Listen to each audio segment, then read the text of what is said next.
Halo semuanya. Pecel Lele akan membahas tentang air Zam-Zam yang tidak pernah habis. Dalam ajaran agama Islam, dikenal sosok Nabi dan Rasul. Mereka merupakan perantara turunnya wahyu dari Allah Subhanahu wa Ta'ala. Masing-masing sosoknya diceritakan secara mendetail dalam ayat-ayat suci Al-Quran. Adapun bukti adanya kehadiran para nabi dan rasul juga turut ditemukannya sejumlah benda peninggalan. Salah satunya berupa sumur. Keberadaan sumur-sumur tersebut memang tidak menjadi sorotan bagi banyak orang. Seperti halnya peninggalan-peninggalan bersejarah lainnya. Tersimpan sejarah serta kisah menarik tentang kehidupan di zaman tersebut. Berikut daftar sejarah sumur peninggalan para nabi dan sahabatnya. Yang pertama, Sumur Yusuf. Nabi Yusuf alaihissalam merupakan salah satu nabi yang memiliki kedudukan istimewa dalam tiga agama samawi, yakni Yahudi, Kristen, dan juga Islam. Putra dari Nabi Yakub tersebut diperintahkan berdakwah untuk bangsa Kanan dan Fir'aun di Mesir. Kisah Yusuf alaihissalam mengajarkan hikmah dan pelajaran berharga sejak kecil. Mulai dari kisah pembuangannya ke sumur oleh saudara-saudaranya yang merasa iri dan cemburu. Diselamatkan oleh kafilah dagang hingga akhirnya menjadi pemimpin hebat di Mesir. Sumur yang berada di Nablus, Palestina ini diyakini sebagai tempat pembuangan Nabi Yusuf oleh 11 saudaranya sewaktu kecil. Setelah dimasukkan ke dalam sumur tersebut, Nabi Yusuf ditinggal oleh saudara-saudaranya tersebut. Kemudian Yusuf ditemukan oleh kafilah dagang yang kemudian menjualnya di Mesir. Dan orang yang membeli Yusuf adalah Kitfir, yaitu Raja Mesir yang bergelar El-Aziz. Diketahui bahwa lokasi di sekitar sumur Yusuf ini merupakan salah satu sektor pariwisata yang ada di sekitar Danau Tiberias.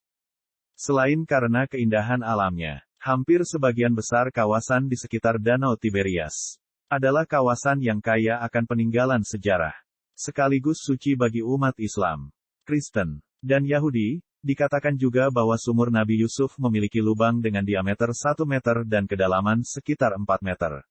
Selain itu sumur tersebut juga memiliki atap berbentuk kubah yang ditopang oleh 4 tiang. Yang kedua, Sumur Zam-Zam. Zam-Zam adalah sumur mata air yang dianggap sebagai air suci oleh umat Islam yang terletak di kawasan Masjidil Haram.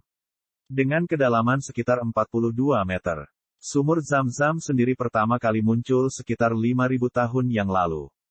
Di bawah kaki Nabi Ismail alaihissalam. Sumur ini adalah salah satu keajaiban bagi umat Islam yang paling abadi mewakili rahmat dari Allah Subhanahu wa Ta'ala. Diketahui bahwa air sumur Zam-Zam selalu bersih, tidak mengandung lumut serangga jamur atau kotoran lainnya. Sebuah laporan mengatakan bahwa tingkat mineral alami yang terkandung di dalam air Zam-Zam lebih tinggi daripada air desalinasi normal. Alasan ini juga membuat air Zam-Zam memiliki rasa yang berbeda dari air pada umumnya. Kisah penemuan air Zam-Zam berawal ketika Nabi Ibrahim alaihissalam menempatkan keluarganya, Hajar dan putra mereka Ismail di sebuah daerah, mengikuti perintah Allah Subhanahu wa Ta'ala.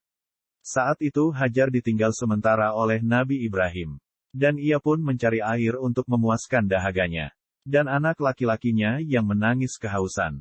Setelah itu ia pun berlari sebanyak 7 kali bolak-balik antara 2 bukit, yakni Safa dan Marwah, karena tidak kunjung menemukan air.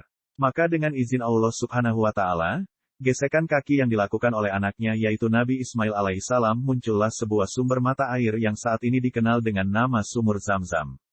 Saat ini umat Islam sangat percaya bahwa di antara banyak mukjizat Zam-Zam adalah kemampuannya untuk memuaskan dahaga dan kelaparan, serta memiliki manfaat kesehatan. Yang ketiga, Sumur Raumah. Kota Madinah merupakan satu dari 2 tempat suci umat muslim yang ada di wilayah Arab Saudi. Di kota yang terletak di utara Mekah tersebut berdiri Masjid Nabawi, yang di dalamnya terdapat makam Nabi Muhammad Shallallahu Alaihi Wasallam. Selain itu, kota Madinah juga dikenal dengan sejumlah sumur yang berkaitan dengan perjalanan Nabi Muhammad Shallallahu Alaihi Wasallam. Salah satu sumur yang dikenal di sana adalah seumur wakaf milik sahabat Nabi yakni Utsman bin Affan. Sumur yang dikenal bernama Raumah itu tidak berhenti mengalir meski telah berusia 1400 tahun. Seorang peneliti dari pejabat pengembangan Madinah mengatakan bahwa itu merupakan satu-satunya sumur sama Nabi Muhammad Shallallahu Alaihi Wasallam yang masih mengalir hingga sekarang. Mulanya sumur itu dimiliki oleh seorang Yahudi dan kepemilikan itu kemudian beralih ke tangan sahabat Nabi Shallallahu Alaihi Wasallam Utsman bin Affan. Untuk kemudian manfaatnya dirasakan oleh kaum muslimin. Pada awalnya kota Madinah mengalami masa sulit hingga para umat Islam sangat kesusahan mencari air bersih. Satu-satunya sumber air yang tersisa adalah sebuah sumur milik seorang Yahudi, yaitu Sumur Raumah. Rasa airnya mirip dengan sumur Zam-Zam. Dan penduduk Madinah serta umat Islam terpaksa harus rela antri dan membeli air bersih dari Yahudi tersebut. Prihatin atas kondisi umatnya, Rasulullah kemudian bersabda, "Siapa saja di antara kalian yang menyumbangkan hartanya untuk dapat membebaskan sumur itu lalu menyumbangkannya untuk umat, maka akan mendapatkan surganya Allah Ta'ala." Mendengar hal itu Utsman bin Affan yang kemudian segera bergerak untuk membebaskan sumur Raumah tersebut. Dan menawarkan untuk menjual sumur itu dengan harga yang sama. Utsman yang setuju lalu membelinya.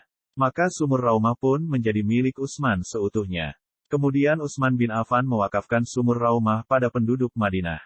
Dan sejak saat itu sumur Raumah dapat dimanfaatkan oleh siapa saja termasuk orang Yahudi pemilik lamanya. Selanjutnya Sumur Atzak. Sumur Atzak adalah sebuah sumur di kota Madinah, yang berlokasi di sebelah sebuah masjid bernama Masjid Quba. Dekat Masjid Quba ini ada area gugusan hutan pohon kurma yang lebat batang dan buahnya. Hutan kurma ini mendapatkan pengairan dari sumur yang memancarkan mata air yang tidak pernah kering setiap musim. Oleh sebab itu area ini dinamakan Atzak. Sumur Atzak sendiri sangat bernilai sejarah. Karena pertama kali Rasulullah datang ke kota Madinah disambut di daerah tersebut. Masyarakat Ansar dari suku Aus, Hasrat dan lainnya datang untuk menyambut Rasulullah Shallallahu dengan sukacita. Di areal lahan yang terdapat sumur Atzak ini ketika orang-orang Madinah mengetahui kabar hijrahnya Nabi Muhammad Shallallahu Alaihi Wasallam dari kota Mekah. Mereka setiap harinya keluar rumah dan berkumpul di daerah yang disebut Al-Hura. Kebiasaan itu selalu mereka lakukan berhari-hari. Namun sosok yang mereka kagumi itu tidak kunjung hadir di Madinah. Sampai suatu hari ketika mereka sudah kembali ke rumah masing-masing. Tersiar kabar bahwa Rasulullah Shallallahu Alaihi Wasallam sudah sampai di batas kota Madinah. Kabar itu berasal dari seorang Yahudi yang melihat sosok yang memancarkan sinar keteduhan. Sehingga yang tidak sanggup berkata-kata ketika melihat Nabi Shallallahu Alaihi Wasallam. Orang Yahudi itu hanya dapat memberikan isyarat tangan. Dengan menunjuk ke satu arah sambil sesekali mengeluarkan kata terbata-bata. Rasa rindu orang-orang Ansar kepada Rasulullah Shallallahu Alaihi Wasallam membuat mereka tanpa pikir panjang bergegas keluar rumah menuju ke daerah yang ditunjuk lelaki Yahudi itu. Tiba-tiba mata Rasulullah Shallallahu Alaihi Wasallam tertuju ke sebuah mata air yang mengalir bening di sebelah tempat duduknya. Beliau kemudian menunjuknya, dengan mengatakan bahwa itu adalah sumur Atzak. Rasulullah Shallallahu Alaihi Wasallam pun terlihat sangat menyukai kebun itu yang dialiri oleh air dari sumur Atzak. Mengetahui hal tersebut masyarakat Ansar pun sangat bahagia dan menganggap tempat ini diberkahi. Karena kegembiraan Rasulullah Shallallahu Alaihi Wasallam dengan adanya sumur Atzak. Selanjutnya 12 sumur Nabi Musa. Nabi Musa alaihissalam merupakan sosok Nabi yang memiliki kedudukan sangat penting dalam sejarah tiga agama, yakni Yahudi, Nasrani, dan Islam. Kisah kehidupan dari Nabi Musa alaihissalam memang begitu menarik untuk dibahas.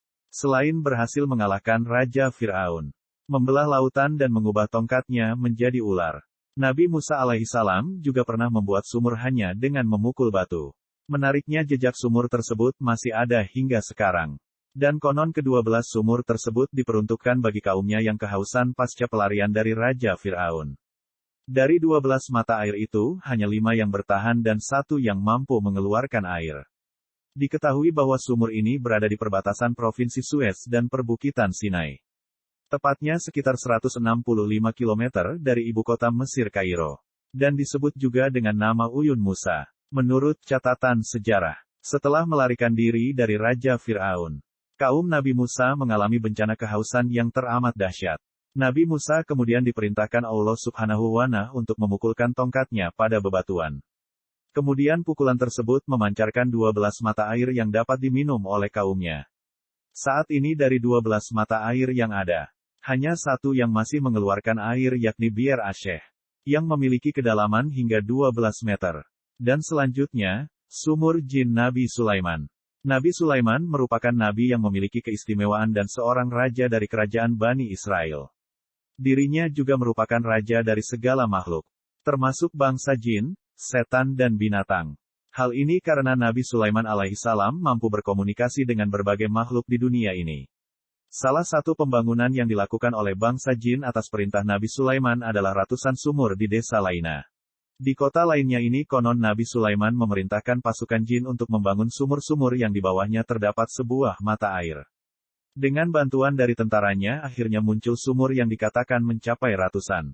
Namun, ada satu sumur yang masih ada sampai sekarang, yakni sumur jin. Sumur jin Nabi Sulaiman, atau disebut juga Gua Jin Sulaiman yang ada di desa Laina itu, telah menjadi objek wisata religi. Hal ini karena secara logika dan melihat kondisi tanah di desa Laina yang keras dengan tekstur batu-batu cadas. Mustahil bagi manusia siapapun untuk menggali tanah di sana, dan membuat sumur dengan sangat dalam. Meski demikian sumur dan kota Laina menjadi hal penting dalam pembuktian peninggalan Nabi Sulaiman. Sekaligus bukti kekuasaan Allah Subhanahu wa Ta'ala. Terima kasih sudah mampir di channel Pecel Lele. Sampai jumpa lagi.